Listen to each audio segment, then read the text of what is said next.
The Portland Police Department is compromised. There's no doubt about it. Okay?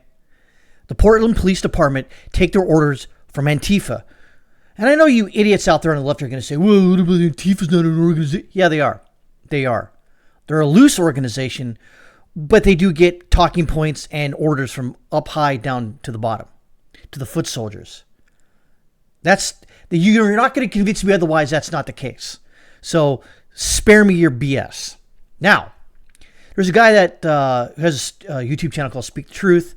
And for many years, the other guy, Rob, was running it, but he's a cop now, apparently.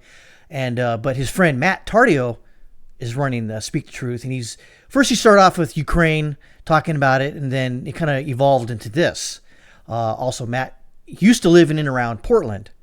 And then, like many of us who joined the military at 18, we leave, and very rarely do we come back. I don't want to come back. Last time I've been to California was 2022 to get my mom out of there. And so, having said that, the Portland Police Department is in league with Antifa. I don't know any other police departments out there, and correct me if I'm wrong, that actively have liaison officers there to sort of bridge the gap between the Antifa and the police. And by the way, those liaison officers aren't allowed to arrest. They're only there to observe. And even if someone gets shot, they probably won't do anything. Having said that, you'll see a sort of an ongoing theme with Antifa, where they basically just take over sidewalks and streets and just kind of just do whatever the hell they want. They stand in the road, they block traffic, and the police department in Portland doesn't do anything. I can see numerous laws being violated and or broken. Noise, the noise level there, because right across the street from the ICE facility, there's apartments. And then, of course, when the ICE deploys tear gas and CS gas, etc., it does not just stay in one area and dissipate. It goes everywhere. It's called diffusion. Higher concentrations of that product will diffuse into the lower concentration. It's just natural process. And, of course, those people up there probably don't care for it. They probably are in league with Antifa, but they're like, okay, this is enough. I'd like to go to sleep. Antifa says, no. You're going to listen to us bang on. So Matt Tardio actually comes up with a very good plan on how to test the Portland Police Department. So we're going to listen to his own words describing what he's going to do. Now, nothing he's doing or saying here right now is illegal, because what Antifa's doing, you'll see here in a second. Hey, what's going on, America? I know you guys just saw my video with Nick Sortor getting assaulted trying to walk down the street by Antifa. So here's what we're going to do. Because the Portland police, I don't think it matters if you want to walk down the street. Antifa's allowed to own this side of the street over here. These are alleged medic tents. So this is what we're going to do tomorrow. Tomorrow, this side of the street is going to belong to us, because apparently you can just claim sidewalks in Portland as your own and prevent anybody from moving down them. So my curiosity is simply whether or not we are going to be held to the same standard as Antifa, because I know for a fact that people that live in this building, because I've talked to them all day long, they are actually upset of all the tear gas, all the rioting, everything else that's going on inside that building. So I'm checking out my hotel tomorrow, and you know what? I'm a Green Beret. I've slept in a hell of a lot worse places than the streets of Portland. I need some folks to help me pull Firewatch. Get down here. We are literally setting up tents. We're going to own that place. And honestly, if there's not a freaking tent right here tomorrow, I'm on that one too. So there you have it. He's actually going to occupy the sidewalk. Now, normally in a normal situation, you cannot just pitch a tent on a sidewalk because you're blocking a thoroughfare where because it's public property. You can't just camp there. You just can't just set up a medic tent on public property. Usually, the cops will come out there and get rid of it. Now, you are in a sanctuary state, sanctuary city. It's run by filthy goddamn Democrats for the better part of 25 years, 30 years? And it hasn't gotten any better. Now, he brings up an interesting point.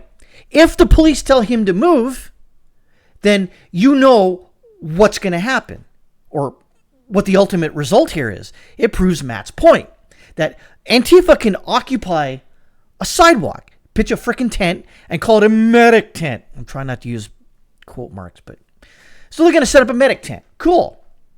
But that's so what happens is, this happened last night there in Portland, where Nick Sorter tried to walk down the street with, I think he was with Matt here actually. And he was assaulted because he was trying to walk down the sidewalk. He wasn't trying to walk in the street because you can't. That's kind of illegal, walking in the street. A pedestrian cannot just walk in the middle of the street willy-nilly. Now, there's obviously nuance to that. But we're not talking about nuance. We're talking about, you saw the two tents there. Let me see if I can pull it up. Let's see here. Right there. There's two tents. One right there and one right there. So what's going on? Why does the Portland police allow Antifa to set up an encampment, if you will, right there on public property, and then assaulting people when they try to walk through it? Now, here's the thing. They don't assault everyone. They only assault people who are on the right side of the political spectrum, or who's anti-Antifa. I don't even know at this point. It's so maddening that this is even happening. So what we see here is the Portland Police Department. Now, am I going to cast a dispersion, a wide net, a wide swath, to say that the Portland Police Department is complicit in Antifa's doings and misdeeds and actual misdemeanors and felonies, crimes? Yes, that's what I'm saying. The Portland Police Department, the city of Portland, and the state of Oregon is allowing this to happen. And then every time Donald Trump, the president, is trying to stop violence from happening, a judge will just say, "No, you can't do it." Why? Because I don't feel like it. And that's what this judge. And then I know how they're saying, well, it was a Trump-appointed judge. So, doesn't matter. He's just taken back in 2019. He goes, hey, this lady who ruled on Trump's deployment of troops to the Portland for federal property. She's saying, nah, you can't do it. I don't see anything. So basically, we have the court system determining what the executive can do. Now, the judicial branch doesn't have necessarily a enforcement wing. So Donald Trump should just send him there. What are they going to do? What are they going to do? Impeach him? Okay, woo. Go ahead and impeach Trump again. It's not going to matter. At this point, laws don't seem to mean anything, do they? No, they don't. It boggles my mind that the Portland police could stop this today. They could. They could stop it today. They're not going to, because let's just face it, even if the Portland police isn't in league with Antifa, they're basically allowing Antifa to do whatever the hell they want. Because in their mind, and I'm just using deductive reasoning here, because in the Portland police's mind, if they assault or enforce the law against Antifa, Antifa will try to hurt them or follow them home, like they've already been doing to certain ICE agents. Case in point, in Chicago, we all know what happened there. Now, it's amazing. It is amazing that all of this is happening. And the Portland police, nowhere to be seen, unless they want to arrest somebody who's assaulted, like Nick Sorter was assaulted, and they arrest him. And the guy in the white shirt, who's the Freedom shirt, he's got a red hat. His hat was stolen off him twice in the last couple of days, and he was assaulted, so he fought back, and he's arrested. Oh, okay, that makes sense, right?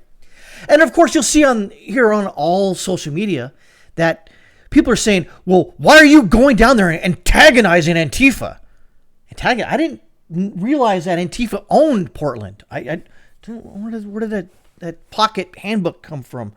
I didn't know. I didn't know that Portland and Oregon you weren't allowed to go there if you were on the right side of the political spectrum, apparently. I didn't know that. So apparently you can't go to Portland or Oregon if you're right of center. That seems weird. Why would Democrats and liberals and commies and socialists, Antifa, not allow? Oh, that's right. That's right, because they want to hurt you. And they're telling you, in not so many words, that if you go down there to counter-protest them, you will be assaulted right now. But that could change. And I'm feeling that since the Charlie Kirk assassination, that I'm noticing some patterns here. Every night, everything gets ramped up. In the afternoon and the mornings, you're not going to see too much stuff because Antifa is sleeping it off and getting all methed out. But at night, that's when they start to stir and start to cause problems. So yes, the people on the right-hand side of the political spectrum where counter-protesters have every right to do that. But what the powers that be are saying, don't do it. You shouldn't do it. Don't antagonize Antifa. Why? What are they going to do? Assault me? Oh, so what you're saying is that Antifa is violent. Oh, yeah, you are. And I do have to push back on some of the things Matt Tardio has said about Antifa. He goes, oh, yeah, they're pretty chill. Pretty chill. Antifa? Matt. Dude, bro. Buddy, pal, ace. Come on, man. Do you not see? Because what Matt is trying to do here is he's trying to play both sides. And I get it. He's just trying to document. And he actually did save somebody from going to jail because the story kind of goes like this. Some car drove through there and it was some Antifa goon kicked the car and the guy got out and was, verbally getting in a beef with somebody. And some media outlet said, oh yeah, this guy, tried to run him over. And then Matt comes over and says, oh no, I got the video right here. So he showed the cops and the guy was actually let go. But Matt, you cannot play both sides here. It's either one side or the other. I'm just sorry, man. You're a good dude, as far as I'm concerned. You're a good dude, but you cannot play both sides here. You can't. You shouldn't. Because this whole both sides, no, both sides are not complicit here. There's only one side that is doing violence, and it's the left. It's Antifa. It's a communist. It's a socialist. The Democrats, the liberals. It's anyone center. I'm sorry, but anyone who's on the center who's like, well, I need to get more information. No, you're wrong. You're wrong. You're wrong. You're wrong. Not going to do it. Wouldn't be prudent. So that's why I don't like when people try to say, I'm more nuanced in my thing. I pass through a special membrane than most people. I am centrist. I'm a moderate. Even though I vote on the left. But that's because I'm a moderate. And I haven't ever voted for Republican ever. You're a moderate. Bullshit. Bull fucking shit. There's no way. I know Matt's a good dude.